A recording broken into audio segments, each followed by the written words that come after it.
Hello students. तो pharmaceutics के अंदर आज हम सबसे इम्पोर्टेंट टॉपिक डिस्कस करेंगे, that is the evaluation of the tablets. अभी तक जो हमने टैबलेट्स के अंदर पढ़ा है उसमें हमने डिफरेंट टाइप के टैबलेट्स के अंदर क्या क्या इंग्रेडिएंट्स यानी एक्सिपिएंट्स, एडिटिव्स या फॉर्मुलेशन ऑफ टैबलेट्स पढ़ी हैं। टैबलेट्स के डिफरेंट जो मैन्युफैक्चरिंग मेथड्स हैं, dry granulation method, wet granulation method या डायरेक्ट कंप्रेशन मेथड पढ़े हैं। उसके बाद हमने पढ़े हैं कि टैबलेट की प्रोसेसिंग कितनी कौन कौन सी, जैसे सिंगल पंच टैबलेटिंग मशीन या रोटरी पंच टैबलेटिंग मशीन पढ़ी हैं। उसके बाद हमने कुछ मैन्युफैक्चरिंग डिफेक्ट्स डिस्कस किए थे। अब जो हम टॉपिक डिस्कस करने जा रहे हैं that is the evaluation of the tablets. Evaluation of the tablets.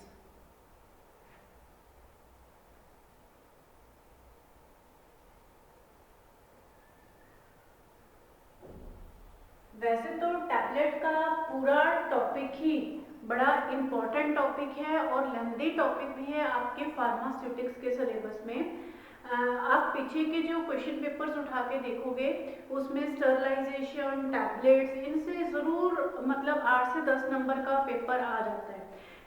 लेकिन टैबलेट्स के अंदर भी जो इवेल्युएशन ऑफ टैबलेट्स का टॉपिक है वो मोस्ट इम्पॉर्टेंट टॉपिक है। और मैं आपको ये बोलूँगी कि इसका मैटर ज़रूर आपको हर बुक से मिल जाएगा, लेकिन आप अपनी फिर भी पेपर और पेन लेके ज़रूर बैठो, क्योंकि इसमें जो मैं कुछ एक आपको यूनिट्स समझाने वाली हूँ या कुछ एक वैल्यू समझाने वाली हूँ, कुछ एक प्रोसीजर समझाने वाली हूँ, वो पढ़कर एक बार में समझ नहीं आएंगे। इसको अगर आप एक बार कंसंट्रेट करके यहाँ ध्यान से समझोगे तो आप इस टैबलेट को इस टॉपिक को बड़ी ही इजीली अटेम्प्ट कर सकते हो। और ये गारंटी है कि जो इवेल्युएशन ऑफ टैबलेट्स है इसमें कहीं ना कहीं क्वेश्चन आपके क्वेश्चन पेपर्स में जरूर आता है। तो सबसे पहले इसमें इवेल्युएशन ऑफ टैबलेट। अब इवेल्युएशन ऑफ टैबलेट का मीनिंग क्या है? इवेल्युएशन ऑफ टैबलेट, जैसे मैंने आपको पहले भी बताया है कि जब भी कोई अभी तक हमने क्या किया है, टैबलेट्स बनाई है, चाहे हमने वो सिंगल पंचिंग मशीन से बनाई है, चाहे हमने वो रोटरी मशीन से बनाई है। लेकिन फार्मास्यूटिकल जो प्रोडक्ट्स हैं, चाहे कोई भी फार्मास्यूटिकल प्रोडक्ट है, वो कंपनी बना रही है। कंपनी के बनाने के बाद ऐसा नहीं है कि वो फार्मास्यूटिकल प्रोडक्ट डायरेक्ट एकदम से मार्केट में आता है और यूज होने लगेगा। ऐसा नहीं है कि पैरासीटामोल की या क्रोसिन की टैबलेट बन रही है और वो बनने के बाद डायरेक्ट वो मार्केट में आई और टेम्परेचर के लिए यूज होने लगी। नहीं, कोई भी फार्मास्यूटिकल प्रिपरेशन है उसके बहुत सारी टेस्टिंग्स होती हैं, उसकी इन विट्रो टेस्टिंग भी की जाती है और उसकी इन वाइवो टेस्टिंग भी की जाती है। इन विट्रो टेस्टिंग का मतलब होता है कि जो इसमें हम ह्यूमन बॉडीज को यूज नहीं करते, हम सेम एनवायरनमेंट प्रोवाइड करके हम लैब के अंदर जो टेस्ट करते हैं उनको इन विट्रो टेस्टिंग्स कहते हैं। और इन वाइवो टेस्टिंग्स वो होती हैं जब हम ह्यूमन बॉडीज यानी ह्यूमन सैंपल्स, ह्यूमन वॉलंटियर्स को यूज करके उनका इफेक्ट देखते हैं और तब जाकर वो हमारी मेडिकेटेड प्रिपरेशन पास होती है और तब जाकर ही वो प्रिपरेशन जो है मार्केट में आती है। जैसे अभी आप आजकल का ही जनरल सा एग्जांपल ले लो, जो कोविशील्ड है, जो अपनी कोरोना वायरस की वैक्सीन है, इसको मार्केट में आने में इतना टाइम क्यों लग गया? जबकि कोरोना वायरस को तो फैले हुए बहुत टाइम हो गया। इसका रीजन ये है क्योंकि जो इसको बहुत सारे ह्यूमन वॉलंटियर्स के ऊपर पहले टेस्ट भी किया गया, उनके साइड इफेक्ट्स भी देखे गए और इनके इन विट्रो टेस्ट भी हुए होंगे, इन वाइवो टेस्ट भी होंगे। तो किसी भी फार्मास्यूटिकल प्रोडक्ट को मार्केट में जो लॉन्च करने का काम है वो इतना इजी नहीं है, चाहे वो एक सिंगल टैबलेट ही हो। अब हम यहाँ बात कर रहे हैं टैबलेट की। टैबलेट्स के केस में जो इवेल्युएशन ऑफ टैबलेट्स है उसके केस में एक्चुअली दो तरह के टेस्ट परफॉर्म किए जाते हैं। One is the pharmacopoeial test, pharmacopoeial test,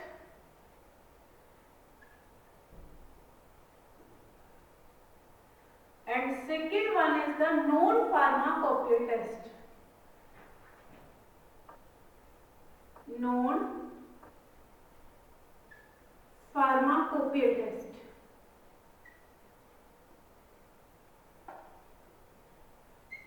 अब ये फार्माकोपियल या नॉन फार्माकोपियल टेस्ट का क्या मीनिंग है?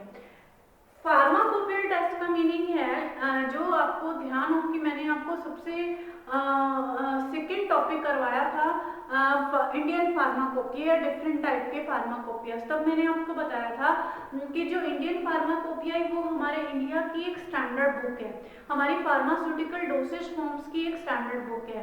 इसी तरह से डिफरेंट डिफरेंट कंट्रीज के, तब मैंने सारा डिटेल में बताया भी था उसके बारे में कि अगर सपोज कोई भी फार्मास्यूटिकल प्रिपरेशन है, उस फार्मास्यूटिकल प्रिपरेशन के लिए किस तरह के टेस्ट परफॉर्म करने हैं, वो किस मार्केट में किस फॉर्म में अवेलेबल हो सकती है, या उसकी स्टेबिलिटी, उसकी स्टोरेज, डिफरेंट डिफरेंट बहुत सारी चीजें, मतलब जो भी उस बुक में दिया हुआ है। सपोज अगर मैंने एक पैरासीटामोल की टैबलेट बनाई है, मैंने पैरासीटामोल के टैबलेट की इवेल्युएशन करनी है, मुझे उसको टेस्ट करना है कि क्या ये टैबलेट मैं मार्केट में लॉन्च कर सकती हूँ, क्या ये टैबलेट किसी ह्यूमन को इफेक्ट तो नहीं करेगी, साइड इफेक्ट तो नहीं करेगी। तो उसके लिए मुझे वो सारे टेस्ट फॉलो करने पड़ेंगे जो हमारी स्टैंडर्ड बुक फार्माकोपिया के अंदर दी हुई है। और उसी प्रोसीजर से अगर मेरी प्रिपरेशन वो सारे टेस्ट पास करेगी तब मैं उसको मार्केट में लॉन्च कर पाऊंगी। अगर वो नहीं पास करेगी तो मुझे उसके अंदर कुछ और इम्प्रूवमेंट करने के चांसेस हैं, तो उनको हम बोलते हैं फार्माकोपियल टेस्ट। और कुछ और भी नॉन फार्माकोपियल टेस्ट हैं जो मतलब कंपनीज के थ्रू परफॉर्म किए जाते हैं, जो टैबलेट्स के फिजिकल प्रॉपर्टीज को अफेक्ट करते हैं। अब सबसे पहले जो हमारे पास है कि फार्माकोपियल टेस्ट में कौन कौन से टेस्ट हैं। फार्माकोपियल में फर्स्ट सबसे पहला टेस्ट है जो that is the amount of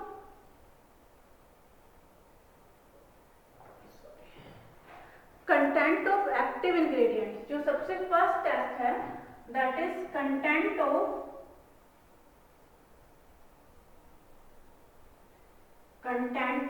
active ingredient.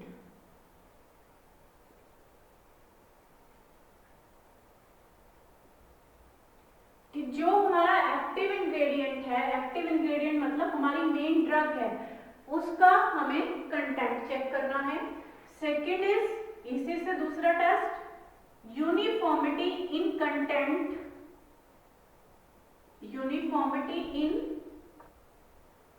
Content of active ingredients. Active ingredients को शॉर्ट फॉर्म में AI लिख दिया।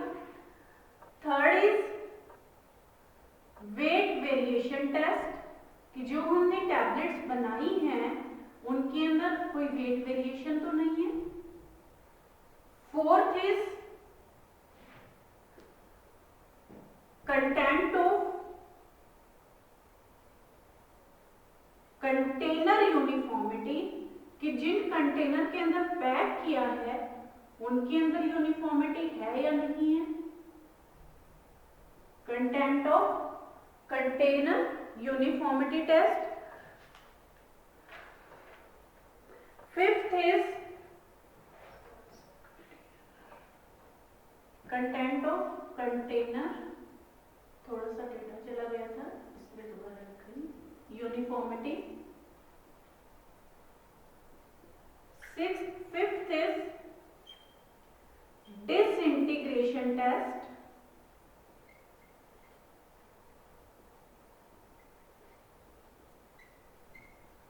Sixth is dissolution test.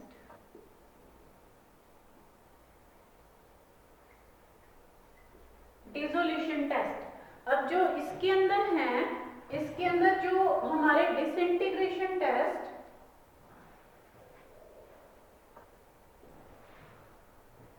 Fifth is disintegration test.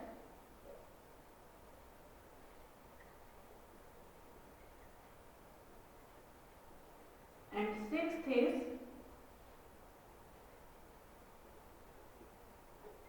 Dissolution test. और अगर हम बात करते हैं हमारे नॉन फार्माकोपियल टेस्ट की, नॉन फार्माकोपियल टेस्ट के अंदर जो आते हैं वो हैं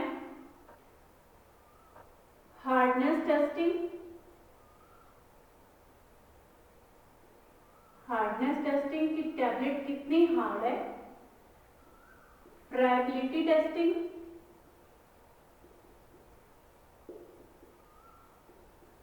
hardness testing, फ्रायबिलिटी testing and organoleptic testing. Organoleptic testing, ये सारे के सारे जो हमारे नॉन फार्माकोपियल टेस्ट हैं, हार्डनेस, फ्रायबिलिटी और ऑर्गेनोलैक्टिक टेस्टिंग। अब इसके अंदर जो सबसे ज्यादा इंपॉर्टेंट टेस्ट है, जो मैं स्टार लगा रही हूं, that is disintegration test and dissolution test. ये चीज आप दिमाग में बिठा लो कि डिसइंटीग्रेशन और डिसोल्यूशन टेस्ट के ऊपर कहीं ना कहीं क्वेश्चन जरूर आता है एग्जाम में। इवन इनके ऊपर पूरा फुल 8 मार्क्स का क्वेश्चन भी आ सकता है डिसइंटीग्रेशन और डिसोल्यूशन टेस्ट के ऊपर। इवेल्युएशन ऑफ टैबलेट्स के ऊपर बहुत कम फुल मार्क्स का क्वेश्चन आता है। वो पहले आता था जब 2-3 साल पहले, जो 16 मार्क्स का जो पैटर्न था कि 16 मार्क्स के क्वेश्चन में आ जाता था कि how you will perform the different test for evaluating a tablet या समथिंग लाइक दैट। लेकिन उसमें भी डिसइंटीग्रेशन और डिसोल्यूशन टेस्ट को स्पेशली मेंशन किया जाता था। आपके सिलेबस में भी आप देखोगे तो ये टेस्ट स्पेशली मेंशन किए गए हैं। और इन दोनों टेस्ट का अलग से जो प्रोसीजर इंडियन फार्माकोपिया में भी दिया हुआ है, आप चाहो तो इंडियन फार्माकोपिया का अपेंडिक्स यूज करके भी ये टेस्ट कर सकते हो या ये टेस्ट को पढ़ सकते हो। और ये हमारे नॉन फार्माकोपियल टेस्ट। तो ये सारे के सारे टेस्ट हम इसमें कवर करेंगे। सबसे पहले हम इसमें थोड़ा सा ये क्वेश्चन मैं रख कर देती हूँ, क्योंकि आज मेरे ख्याल से फार्माकोपियल टेस्ट ही कंपाइल हो पाएगा, नॉन फार्माकोपियल करके नेक्स्ट लेक्चर में करेंगे। फर्स्ट है सबसे पहले content of active ingredient test. Content of active ingredient test. अब content of active ingredient test का क्या मतलब है? What is the content of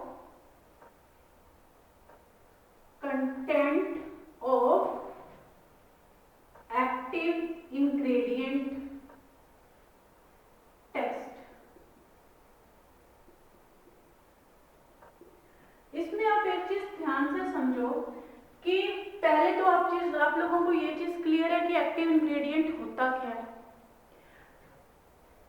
simple, अगर सपोज मेरे पास एक 200 mg की पैरासीटामोल की टैबलेट है, लेकिन उसके अंदर मान लो जो लेबलिंग है 100 mg है मेरे पास पैरासीटामोल, 50 mg है मेरे पास लैक्टोज या 50 mg मेरे पास कोई और जो है एडिटिव्स हैं।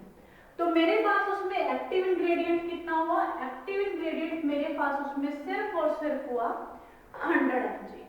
तो मैंने ये चेक करना है कि जो हमने टैबलेट बनाई है, जो हमने बैच बनाया है, क्या हमारे उस बैच में जो 200 mg की टैबलेट है उसमें क्या एक्चुअली 100 mg पैरासीटामोल है? उसको हम कैसे चेक करते हैं? ये जो टेस्ट है सबसे पहले परफॉर्म किया जाता है 20 टैबलेट्स के ऊपर। 20 टैबलेट्स के ऊपर इस टेस्ट को परफॉर्म किया जाता है। Take the 20 tablets, crush these tablets and convert them into the powder। इनको क्रश किया, अच्छे से इनको पाउडर किया। पाउडर करने के बाद हम क्या करेंगे? Follow the essay procedure. उस एस्से प्रोसीजर को फॉलो करेंगे अकॉर्डिंग टू आईपी। क्योंकि देखो ये फार्माकोपियल टेस्ट है, तो हमने आईपी इंडियन फार्माकोपिया के अंदर जो भी टेस्ट दिया होगा, एस्से का मतलब ये होता है कि अगर हमने कुछ क्वांटिटीज, कुछ डिफरेंट मटेरियल दिए हुए हैं, उनमें से हमने किसी एक पर्टिकुलर एक्टिव इंग्रेडिएंट की अमाउंट को फाइंड आउट करना है, तो उसके लिए हम कौन सा एस्से मेथड अप्लाई करेंगे? तो वो एस्से मेथड हमने उसमें वही फॉलो करना है जो हमारा आईपी यानी इंडियन फार्माकोपिया में दिया हुआ। Then find out the average content। अब क्योंकि हमारे पास तो 20 टैबलेट्स हमने ली थी, सपोज 20 टैबलेट्स है, 20 टैबलेट्स हमारी थी 200 mg। लेकिन उन 20 टैबलेट्स के अंदर जो हमारे पास कंटेंट कितना था, वो था हमारे पास 100 mg पर टैबलेट। तो टोटल कितना होगा, अबाउट 2000 mg। तो हमने क्या करना है, एवरेज कंटेंट, सपोज हमारे पास कंटेंट की अमाउंट आई x ऐसे मेथड से एंड डिवाइडेड बाय 20, हमने उसको 20 से डिवाइड किया। अगर इसके अंदर जो डेविएशन प्लस माइनस 10% है, डेविएशन प्लस माइनस 10% का क्या मतलब है कि जो कंटेंट है वो हमारा 90% से 110% के बीच में लाई करता है, तो हम ये कह सकते हैं कि content of active ingredient test हमारी टैबलेट्स ने पास कर लिया है, अदरवाइज वो नहीं पास किया। इसका मतलब ये है कि जैसे 20 टैबलेट्स है, 20 टैबलेट्स में अगर हम देखें तो 20 टैबलेट्स में 100 mg के हिसाब से कितनी क्वांटिटी होनी चाहिए, दैट इज द 2000 mg। और 90% यानी प्लस माइनस 10% की डेविएशन हुई, इसका 10% कितना हुआ, 200 mg, इसका 10% 200 mg हुआ। तो अगर इनका कंटेंट 1800 से लेकर 2200 mg तक, ठीक है, यानी मतलब अगर हम एवरेज लें तो इसके बीच में लाई करता है, तब तो हम ये कह सकते हैं कि ये हमारा टेस्ट पास है, हमारी टैबलेट्स ने ये टेस्ट पास किया है, अदरवाइज ये हमारा टेस्ट पास नहीं। तो ये था content of active ingredient test. Next है इसके अंदर uniformity of content of active ingredient. अब हमने ये तो फाइंड आउट कर लिया कि हमारी टैबलेट्स के अंदर मटेरियल कितना है, हमारी टैबलेट के अंदर जो है एक्टिव इंग्रेडिएंट है कितना। तो अब हम इसके अंदर ये फाइंड आउट करेंगे कि uniformity of content, uniformity of content in the tablet. कि अब सपोज मेरे पास 20 टैबलेट्स हैं, क्या मेरे पास उन सभी 20 टैबलेट्स के अंदर 100 mg एक्टिव इंग्रेडिएंट है, तभी हम उनको बोलेंगे कि वो हमारी यूनिफॉर्म टैबलेट्स हैं। किसी के अंदर 90 भी हो सकता है, किसी के अंदर 110 भी हो सकता है, किसी के अंदर 95 भी हो सकता है। तो वो हम कैसे चेक करेंगे, उसके केस में हम क्या करेंगे, सबसे पहले हम इसमें लेंगे 10 टैबलेट्स। 10 टैबलेट्स का हम क्या करेंगे, अलग अलग से ऐसे परफॉर्म करेंगे, ऐसे वही जो हमने पहले परफॉर्म किया था फर्स्ट वाले टॉपिक में, फर्स्ट वाले उसमें कंटेंट ऑफ एक्टिव इंग्रेडिएंट में जो हमने इससे परफॉर्म किया था। We will perform the assay of each tablet, essay of each tablet to find the content, to find the content। अब हमने कितनी टैबलेट्स का ऐसे परफॉर्म किया, 10 टैबलेट्स का। Then we will find the average, average for 10 tablets. हम 10 tablets का की एवरेज फाइंड आउट करेंगे। उसके बाद कंडीशंस ये हैं कि अगर if one tablet,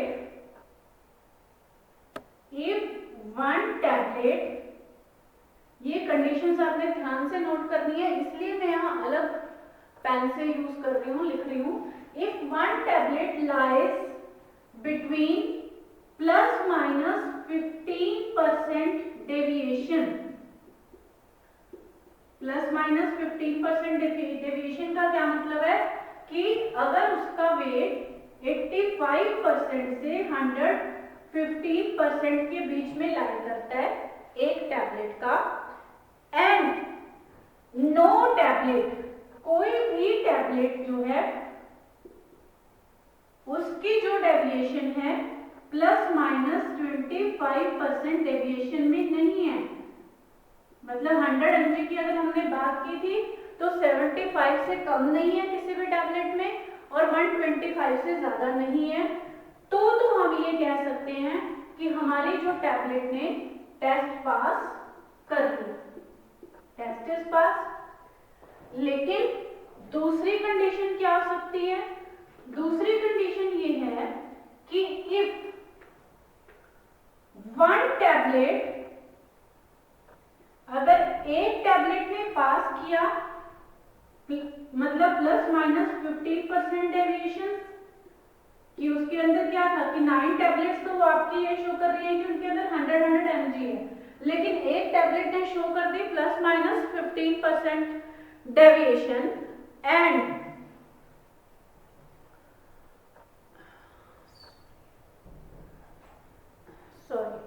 sorry one tablet में if 2 or 3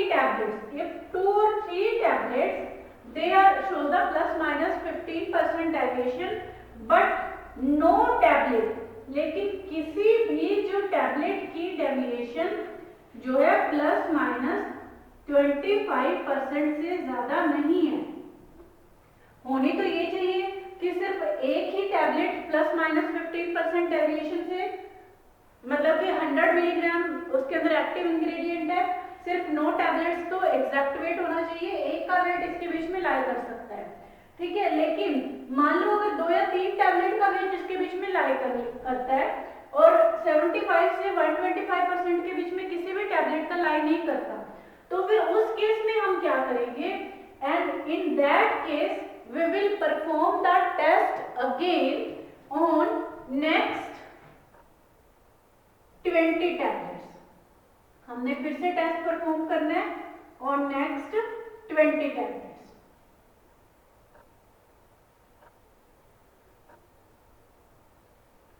नेक्स्ट 20 टैबलेट्स दोबारा से सेम टेस्ट हम परफॉर्म करेंगे। अब टोटल इसमें क्या हो गया, हमारे पास 30 टैबलेट्स हो गई। अब कंडीशन क्या होगी, अब जो 30 टैबलेट्स हैं 30 टैबलेट्स के अंदर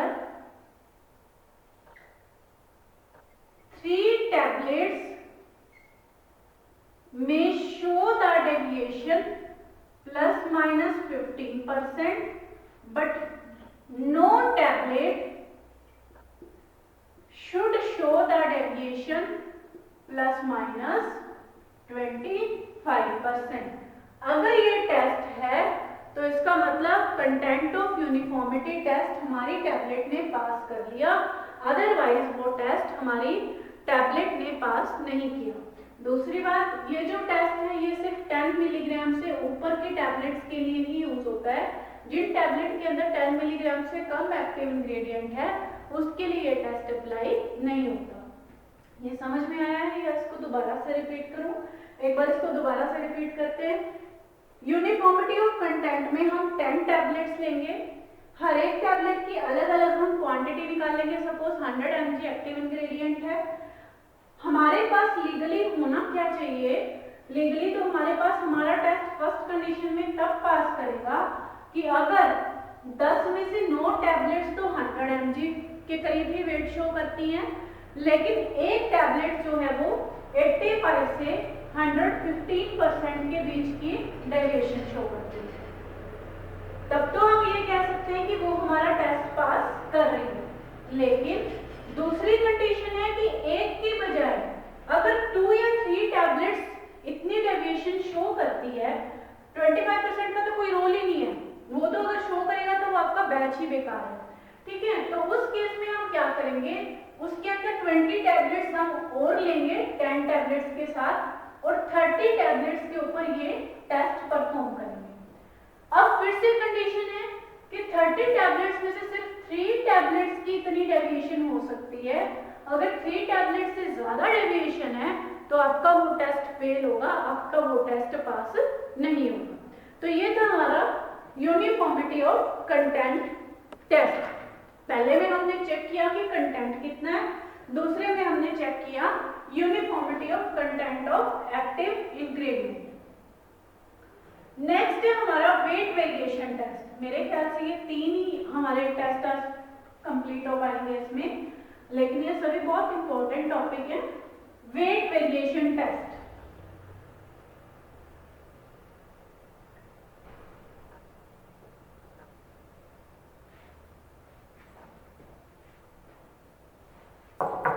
next one is the weight variation test. अब उसके केस में भी हमने टैबलेट्स का वेट ही चेक करना है। Weight variation test,